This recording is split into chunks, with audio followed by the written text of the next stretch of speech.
তো হ্যালো বন্ধুরা, সবাই কেমন আছো? আশা করবো সবাই খুব ভালো আছো। তো আর একটা নতুন ভিডিওতে তোমাদের সকলকে স্বাগত জানাই। তো বন্ধুরা, তোমরা থাম্বনেল দেখে বুঝতেই পেরেছো আজকের ভিডিওতে কী আলোচনা করব। তো বন্ধুরা, যারা এসএসসি জিডিতে পাস করেছো তাদেরকে কংগ্রাচুলেশন। তো এরপরে হলো তোমাদের নেক্সট স্টেপ হলো ফিজিক্যাল।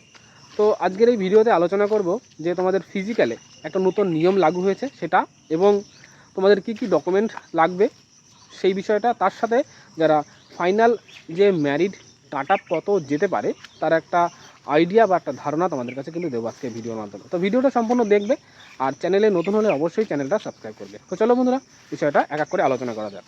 তো মেইন বিষয় হলো তোমাদের যে ফিজিক্যালের যে নতুন নিয়ম যেটা লাগু হয়েছে সেটা কি। তো বন্ধুরা, তোমরা যারা যারা আগে বিগত বছরে যারা ফিজিক্যালে দৌড়েছে তারা হয়তো জানে যে আগে কিন্তু যারা দৌড়াতো তাদের কিন্তু টাইম কাউন্টিং হতো স্টপ ওয়াচে।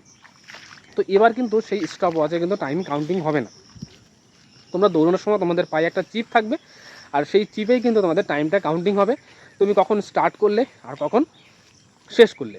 5 কিলোমিটার রান করতে তোমার কতটা সময় লাগলো। আগে কিন্তু কী হতো, 2-1 সেকেন্ড কম বেশি হলেও কিন্তু তোমাদেরকে পাস করিয়ে দেওয়া হতো। এবার কিন্তু সেটা আর হবে না, কারণ পুরোপুরি সিস্টেমটা কিন্তু কম্পিউটারাইজ হবে এবং চিপ সিস্টেম।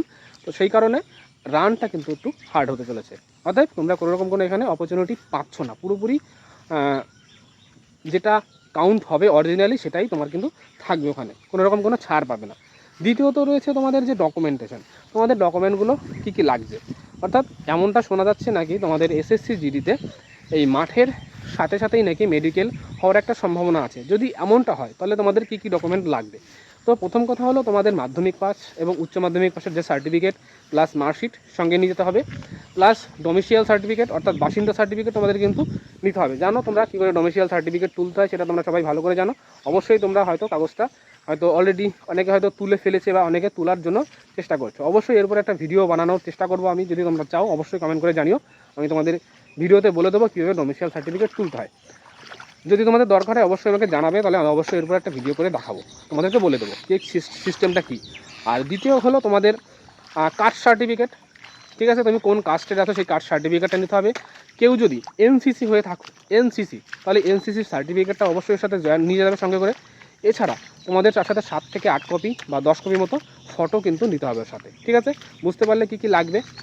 আর এমনটাও হতে পারে কেউ হয়তো এনসিসি বলে দিয়েছো কিন্তু পরবর্তীতে এনসিসি সার্টিফিকেট ওখানে নিয়ে যাওনি, তাহলে কিন্তু তোমার কিন্তু পুরোপুরি কিন্তু ডিসকোয়ালিফাই হয়ে যাবে। ঠিক আছে, তো এই হলো বিষয়। তোমাদের ডকুমেন্ট কী কী লাগবে মোটামুটি বলে দিলাম আইডিয়া। ঠিক আছে, আর রইল তোমাদের যে তোমাদের ফাইনাল কাট অফ।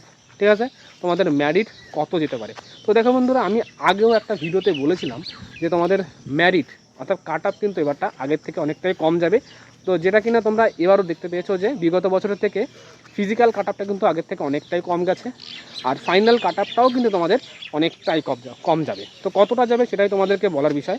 তো দেখো, তোমাদেরকে একটা সাধারণ আইডিয়া দিয়ে দিচ্ছি। তোমাদের ফাইনাল যে কাট অফ সেটা মোটামুটি ধরে রাখো, যারা 90 প্লাস 90 থেকে 95-এর মধ্যে যারা আছো, আমি শুধুমাত্র ওয়েস্ট বেঙ্গলের কথা বলছি। ঠিক আছে, 95 প্লাস হলে পরে তোমরা কিন্তু জবটা পাওয়ার কিন্তু একটা সম্ভাবনা আছে। যারা এরকম একটা আছে তারা মনে করে নাও যে তোমরা চাকরিটা পেয়ে গেছো। ঠিক আছে, এমনটাই কিন্তু যাবে 90 মানে 100-এর মানে 100-র নিচে যারা আছো তারা কিন্তু চাকরিটা পেয়ে যাবে। তো যাই হোক বন্ধুরা, এই হলো তোমাদের সেফ স্কোর, বুঝতেই পারছো। তো ভিডিওটা কতটা ইম্পর্টেন্ট লাগলো সেটা অবশ্যই কমেন্ট করে জানাবে, আর চ্যানেলে নতুন হলে অবশ্যই চ্যানেলটা সাবস্ক্রাইব করবে। তো বন্ধুরা, সবাই ভালো থাকবে, সুস্থ থাকবে। আজকের ভিডিওটা এখানে শেষ করছি। জয় হিন্দ, জয় ভারত।